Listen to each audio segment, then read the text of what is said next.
Lo dijo en la primera hora. Muy bien, 6:32 en la mañana. Feliz Día del Amor y la Amistad, por favor, nuevamente para todos que están enlazados con nosotros a través de nuestras plataformas digitales, igualmente escuchando nuestra señal de radio. Todo apunta a que tendremos una mañana, al menos una mañana muy bonita en Quito. El cielo está despejándose. Está despejado. Pocas nubes ahora mismo acá en la capital de la República. Así empezamos la jornada de este lunes 14 de febrero del año 2022. Un saludo para cada uno de ustedes que tienen la bondad de acompañarnos, de participar con nosotros en este espacio, con sus comentarios, con sus aportes, con sus críticas, aquellas críticas constructivas que nosotros en este espacio las recibimos, las valoramos, las analizamos.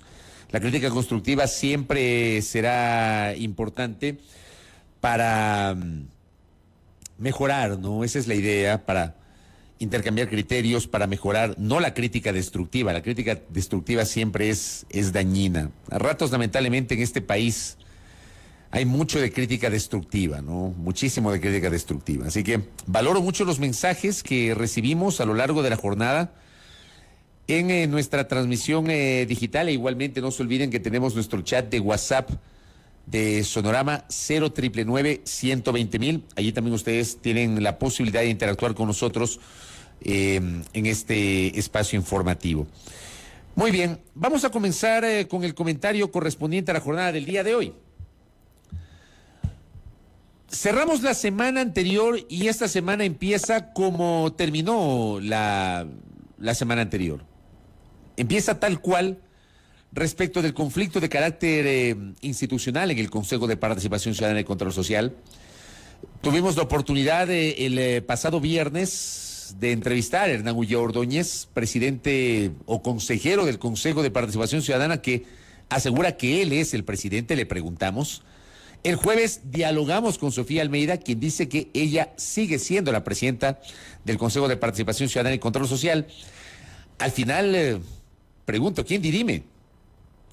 Anoche en mi programa digital de los domingos participé en un panel, o estuvimos en un panel junto a la ex vicepresidenta del Consejo de Participación Ciudadana y Control Social, Mónica Vanegas, con el expresidente de ese organismo y actual asambleísta, Fernando Cedeño, y con el doctor Mauricio Alarcón de la Fundación Ciudadanía y Desarrollo.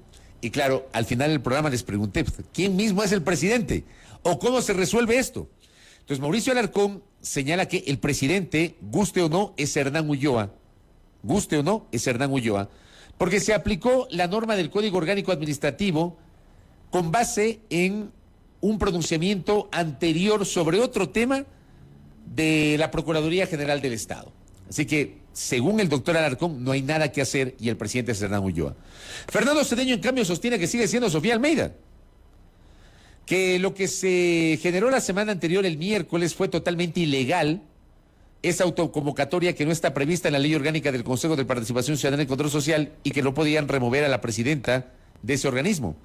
Y Mónica Vanegas decía, vean, el tema es político. Quien tenga los 4 votos finalmente manda en el Consejo. Y claro, Sofía Almeida hasta hace pocas semanas tenía los 4 votos, el de Ivette Estupiñán, el de Juan Javier Dávalos, el de David Rosero y el de ella. Eran 4 y armaban mayoría. Ivette Estupiñán decide en el camino romper esa mayoría y sumarse a los que hasta ese momento eran minoría. Y hacen ahora mayoría junto a Hernán Ulloa, María Fernanda Rivadeneira y Francisco Bravo. O sea, un voto terminó modificando el panorama, lo que de por sí ya termina siendo muy peligroso para la estabilidad democrática de las instituciones, si es que se les puede llamar instituciones, a estos entes que lamentablemente no han estado a la altura de las circunstancias, no tanto por la existencia del ente, cuanto sí por las prácticas que se generan en esos organismos. Entonces empezamos la semana sin certezas. Empezamos la semana con Sofía Almeida, que sigue en la presidencia del Consejo atrincherada, con Hernán Ulloa, que está despachando desde afuera y que aseguró el viernes pasado que ha recibido el respaldo de los funcionarios de carrera del Consejo de Participación Ciudadana. Los funcionarios de carrera de ese organismo no son solo aquellos que han estado desde el inicio de este organismo en el año 2009, sino que hay gente de carrera que viene desde el proceso de la Comisión Anticorrupción. que nació primero como una comisión ad honorem en 1997 y que en el año 98 se le elevó a categoría constitucional. Entonces, aquí hay un dilema que lamentablemente yo no le encuentro salida, no le veo yo una salida. Si es que no hay la voluntad de las partes y si es que no hay reglas claras. Lamentablemente este país empieza la semana así. ¿Y qué también nos deja la semana que terminó? Y estas son las cosas por las cuales, querida audiencia, en lo personal, quienes tienen la gentileza, la bondad de honrarme con su sintonía desde hace mucho tiempo, saben perfectamente que sobre esto he sido absolutamente coherente a lo largo del tiempo. Yo no estoy de acuerdo con la selectividad de los temas judiciales. Para mí, en lo personal, una justicia que es selectiva, que es muy rápida para ciertos temas y muy lenta para otros, para mí no es justicia. Para mí eso no es institucionalidad. Para mí eso no le da confianza ni certidumbre al pueblo ecuatoriano y tampoco le genera solidez a la institución llamada función judicial. Para mí eso no es justicia. No es justicia. ¿Y por qué traigo a colación este tema? Porque recién el pasado viernes la Fiscalía General del Estado promovió una acción relacionada con el caso INA Papers. El portal Primicias publicaba: Fiscalía allana empresas en Quito y Guayaquil por caso INA Papers. Un operativo conjunto entre la policía y fiscalía se realizó en Quito y Guayaquil como parte de una investigación previa por cohecho en el caso INA Papers.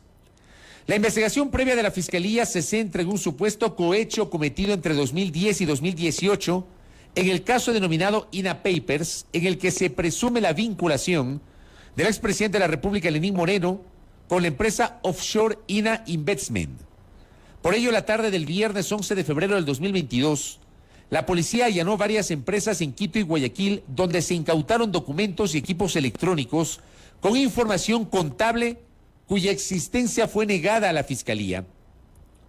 El operativo se realizó gracias a la información recibida a través de asistencias penales internacionales solicitadas por las autoridades ecuatorianas desde 2019. Esa es la versión de Fiscalía.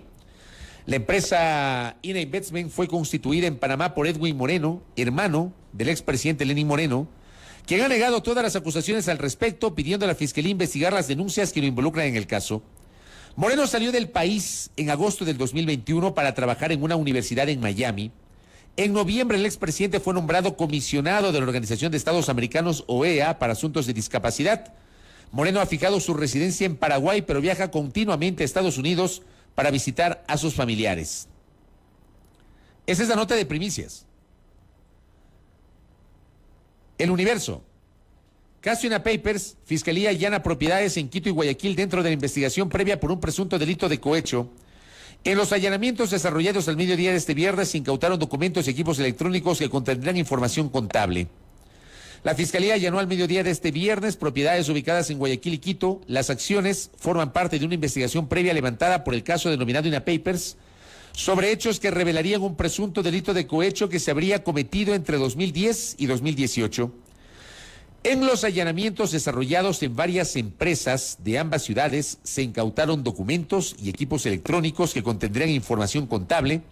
Uno de los allanamientos se realizó en las oficinas de la empresa comercial Recorsa, compañía anónima, ubicadas en el sector del Parque Elegido, en el centro norte de Quito. Esa compañía es administrada por el empresario Conto Patiño Martínez, cuyos familiares poseen las acciones de la sociedad. Una investigación de Diario El Universo publicada en octubre del 2017. Fíjense con las fechas. Investigación del Universo publicada en octubre del 2017 reveló que esa compañía se benefició de pagos millonarios de la contratista Sinohidro, que construyó la hidroeléctrica Coca-Cola Sinclair. Fuentes ligadas a la investigación judicial informaron a este diario que otras empresas allanadas son Novatex, compañía anónima ubicada en Sangolquí, y Ginepri, sociedad anónima en el norte de Guayaquil. A través de su cuenta Twitter, la Fiscalía detalló que el operativo ejecutado en las dos ciudades para obtener indicios responde a información recibida a través de asistencias penales internacionales solicitadas desde 2019 y analizada por la Fiscalía en el marco de la investigación abierta por el caso INA Papers. A simple vista, digamos, uno diría, wow, se han ejecutado allanamientos, la fiscalía tras el delito, se está investigando, bla, bla, bla, a simple vista. Pero ¿saben cuál es el problema? Que estos allanamientos son los primeros allanamientos después del inicio de la indagación previa hace, ¿saben cuánto tiempo? 3 años. La indagación previa ha tardado 3 años. 3 años. 3 años. No es que es una indagación previa que comenzó hace 2 semanas, 3 semanas, hace 1 mes, hace 2 meses. No, no, no, no. Esa indagación previa comenzó en marzo del año 2019. Marzo del año 2019, hace casi 3 años. Y se han demorado 3 años para empezar los allanamientos. Yo les he dicho en varias ocasiones a ustedes, querida audiencia, que lamentablemente aquí, en el Ecuador, no se investiga a todos por igual.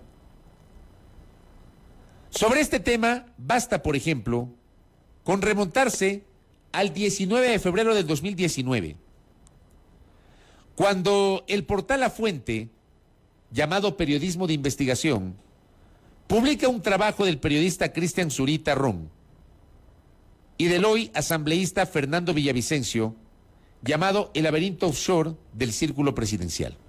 Esta fue la primera nota que publicó el portal La Fuente.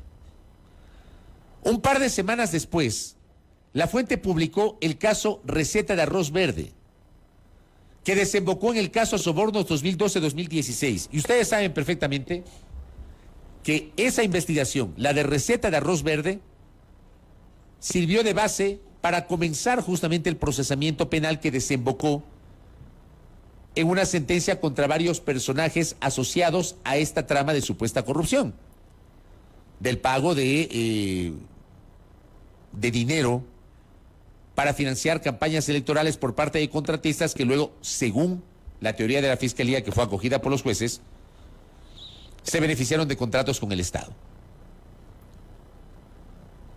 Pero la génesis del caso Sobornos fue una publicación de este mismo portal, fue la segunda publicación.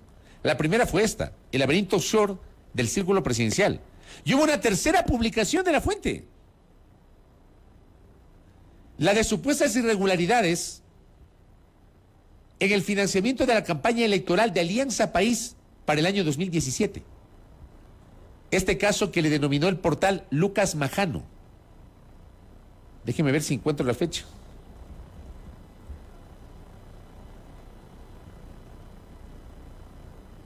A ver si encuentro por acá. Esto igualmente fue en 2019. Fue la tercera investigación, publicada por el portal La Fuente. 3 investigaciones. La justicia no le paró bola al laberinto offshore, es decir, INA Papers. No le paró bola al caso Lucas Majano, financiamiento de la campaña 2017. Solamente le paró bola a la segunda investigación, Receta de Arroz Verde.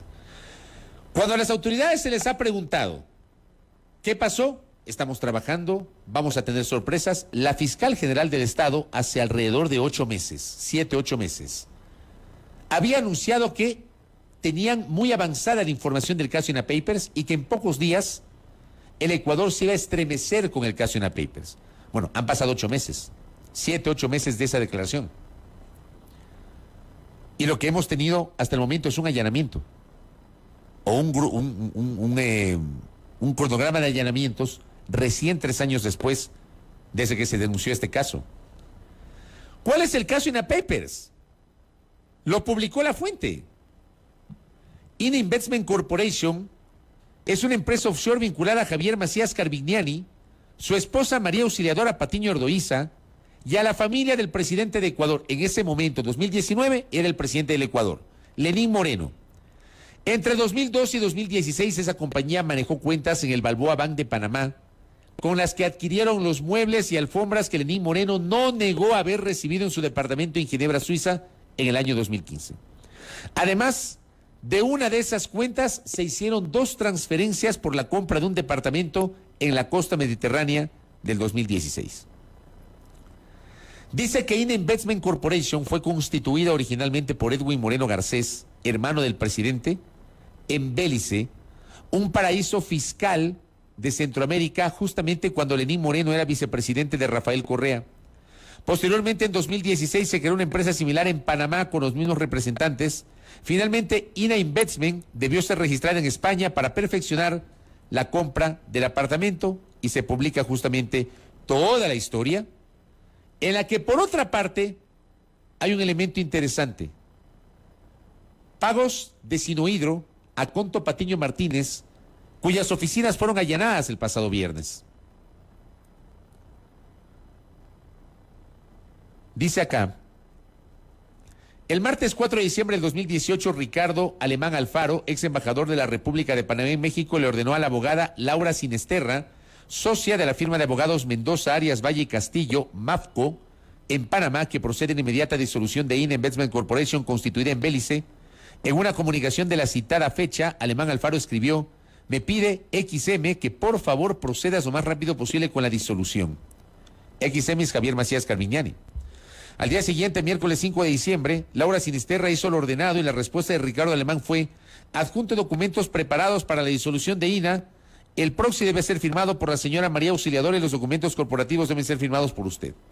El mensaje se refiere a Javier Macías Carmignani y su esposa María Patiño Erdoiza, hija de Conto Patiño, empresario y lobista representante de Sinohidro, quien recibió de esa empresa china $18 millones por la firma del contrato de la central hidroeléctrica Coca-Codo Sinclair. Y aquí se publica en esta investigación del 19 de febrero del 2019, hace 3 años. Se publica incluso aquí un diagrama donde se habla justamente de Sinohidro, el papel de Conto Patiño, la relación con varias empresas públicas eléctricas y también con empresas privadas. El lobby a favor de Sinohidro, que también lo refiere. Una nota llamada Coca-Codo Sinclair y la huella del presidente Moreno, refiriéndose justamente a esto, lo de INA. La decisión de disolver INA Investment Corporation era una acción desesperada porque 12 días antes, el 23 de noviembre del 2018, los 3 portales digitales, 1000 Hojas, La Fuente y Plan B, revelaron la existencia de esas offshore relacionadas a Javier Macías, María Patiño, al presidente Lenín Moreno y a su esposa Rocío González. Para esa fecha se había informado al secretario de Comunicación de esa época, Andrés Michelena, la relación del acrónimo INA con el nombre de las 3 hijas del presidente, Karina, Irina y Cristina. Y aquí aparece toda la referencia. Aparece que los muebles llegaron al departamento de Lenín Moreno, aseguró que no eran de su propiedad, sino un encargo de sus amigos Javier Macías y María Patiño, que serían entregados a su retorno al país luego de cumplir responsabilidades diplomáticas. Se refiere justamente a la constitución de INA Investment Corporation. Toda esta investigación fue publicada el 19 de febrero del 2019. Se habla del departamento de una de las hijas de Lenín Moreno, Karina, en Alicante, una ciudad turística ubicada a 4 horas de Madrid. El famoso departamento que seguramente muchos habrán escuchado. Y habla de todo el laberinto offshore, citando fechas. Bueno, todo esto fue publicado en 2019. Y perdónenme, pero la Fiscalía no actuó con la misma velocidad que en otros casos y en otros temas y con otros personajes. No actuó con la misma velocidad.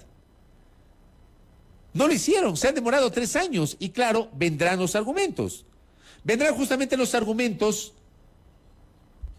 para señalar, por ejemplo, que se demoraron porque estaban esperando la asistencia penal internacional. Seguramente vendrán con esos argumentos. Pero 3 años para generar los allanamientos. Moreno se fue en agosto. Moreno se fue sin responder. Moreno se fue señalando, ya vuelvo en 3 meses. Igualito que lo hizo en su momento Pedro Delgado. Ya vuelvo, me voy a Miami al matrimonio. Ya regreso. Hasta el sol de hoy regresa el señor. Hace 10 años se fue el señor Pedro Delgado. Moreno se fue señalando, ya vuelvo. Y el hombre dice, no voy a volver, me voy a Paraguay, donde va a cumplir unas actividades designadas por la Organización de los Estados Americanos. Cuando salió de aquí, que no tenía impedimento alguno, hay que decirlo, ningún impedimento. Y no es que necesitaba recibir autorización de alguien. No. Moreno tenía que informar a la Asamblea que iba a salir del país. Y Moreno lo hizo. Pero en la carta donde informaba que iba a salir, explicaba que iba a asumir compromisos académicos en la Florida y que además quería estar presente en el nacimiento de su nieto. Y que iba a volver. Que supuestamente se iba a ir por 3 meses y que iba a volver. Bueno, Moreno no volvió y es muy difícil que vuelva. Menos aún con esta acción por parte de la Fiscalía General del Estado. Pero yo les insisto, 3 años se demoraron para llevar adelante un allanamiento fruto de una indagación previa. ¿Por qué en unos casos sí, por qué en otros casos no? ¿Por qué para ciertos casos hay una rapidez impresionante y para otros no? ¿Por qué para unos casos se hace el show del allanamiento y luego se olvidan? Yo les voy a poner un ejemplo. Yo no sé si el señor Michelena, Andrés Michelena, sea culpable o inocente. A mí no me corresponde porque yo no soy ni juez, ni fiscal, ni perito, ni agente. No, no lo soy. Soy periodista. Yo no tengo por qué juzgar. Para eso están las cortes y para acusar está la fiscalía. Pero yo parto de un hecho. Sobre el señor Michelena había una investigación. De hecho, hubo un allanamiento sobre su propiedad. Entiendo que sobre su oficina, sobre su casa. ¿Y en qué quedó eso? ¿Siguieron o no siguieron con el allanamiento? ¿O siguieron o no siguieron con las acciones posteriores? ¿Qué encontraron cuando hicieron el show de allanar la casa del señor Michelena? Si no encontraron nada, ¿no les parece que lo lógico es que le informen a la opinión pública que no encontraron nada, que la investigación se termina allí, pero la dejan en el aire? Y las cosas se quedan en el aire. ¿Qué pasó, por ejemplo, con la investigación de las supuestas irregularidades en el financiamiento de la campaña electoral del año 2018 para la consulta? Porque lamentablemente en el Ecuador la memoria es corta. El 4 de febrero del 2018, querida audiencia, los ecuatorianos fuimos a las urnas para responder a una pregunta, a 7 preguntas de una consulta popular. El 13 de octubre del 2019, el entonces, bueno, todavía sigue siendo asambleísta, Ronnie Aliaga, fue a la Fiscalía el 13 de octubre del 2019 a presentar una denuncia para que se haga una investigación sobre supuestas irregularidades en el financiamiento para esa campaña electoral.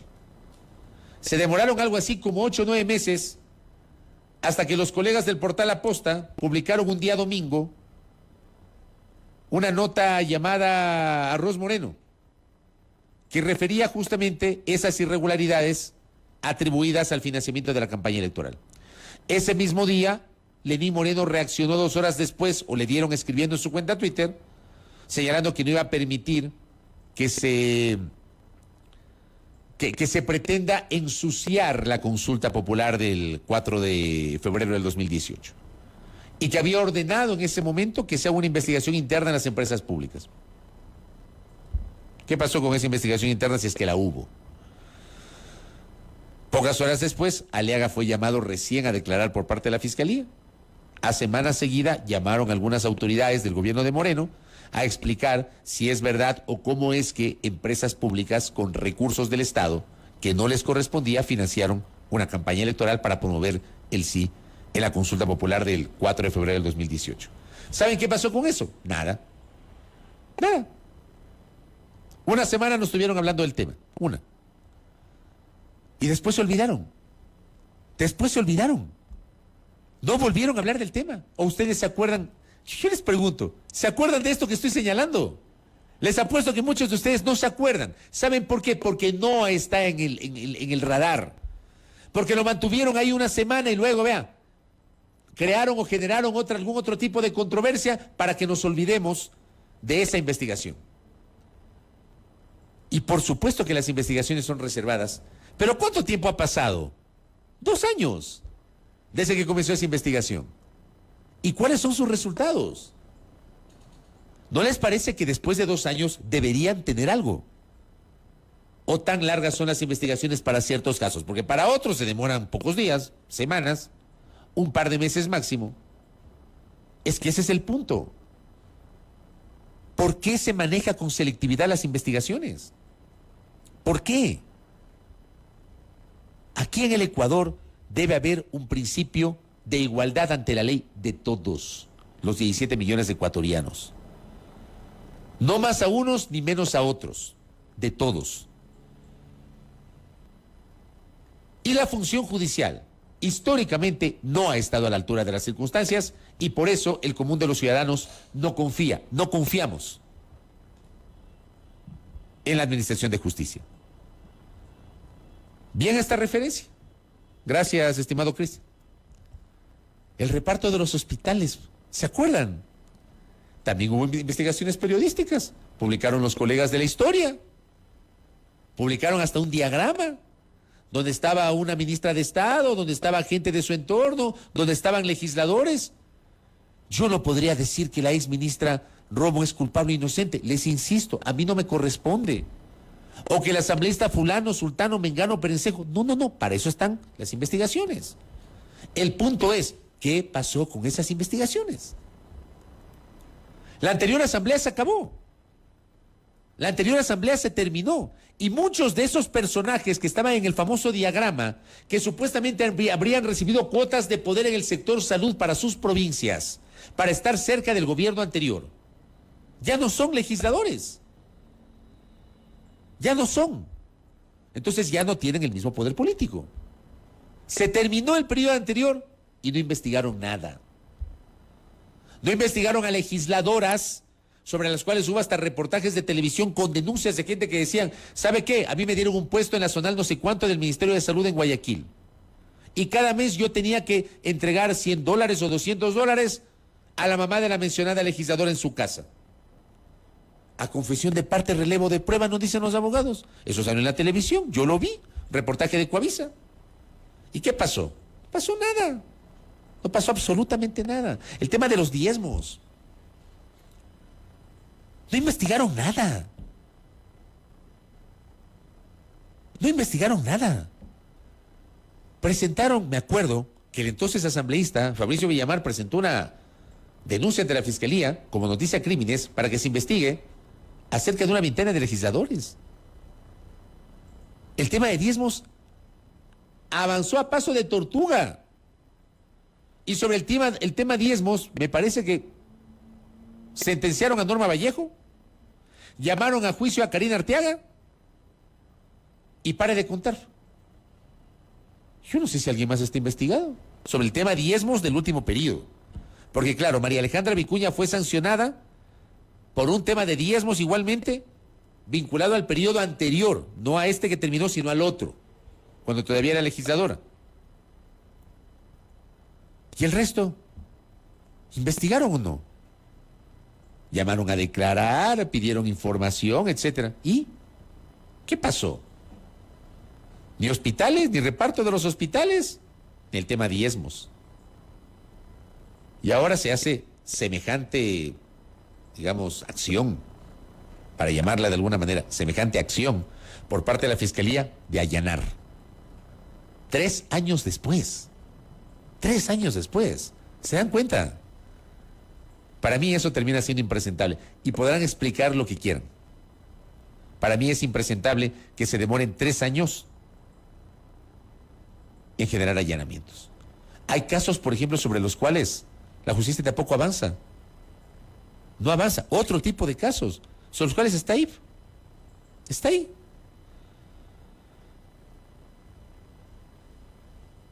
Entonces, yo quiero invitarles a reflexionar sobre esto. Yo sí creo que la Fiscalía nos debe una explicación. El expresidente Moreno no está aquí. Nunca lo llamaron a declarar. Al menos no nos enteramos que lo hayan llamado a declarar. No nos enteramos. Ya no está aquí. Y como están las cosas, yo tengo realmente dudas fundadas de que el señor Moreno regrese acá a responder. Es legítimo que se defienda, por supuesto. Es inocente mientras no se demuestre lo contrario, sin duda. Pero eso en un mundo ideal donde se respete el Estado de Derecho y la administración de justicia. Y eso es lo que uno espera, justamente por parte de la administración de justicia. ¿Ya? A mí no me cabe en la cabeza, tal vez soy yo el equivocado, tal vez soy yo. Les digo, a mí no me cabe en la cabeza que se hayan demorado 3 años. 3 años. Que hayan esperado que el expresidente salga del país en agosto. Y pasó septiembre, octubre, noviembre, diciembre, enero, febrero. 6 meses para ejecutar estos allanamientos. Pero bueno, así mismo está. Tengamos sentido crítico sobre lo que está ocurriendo. Primera plana. Todas las noticias, todas las voces.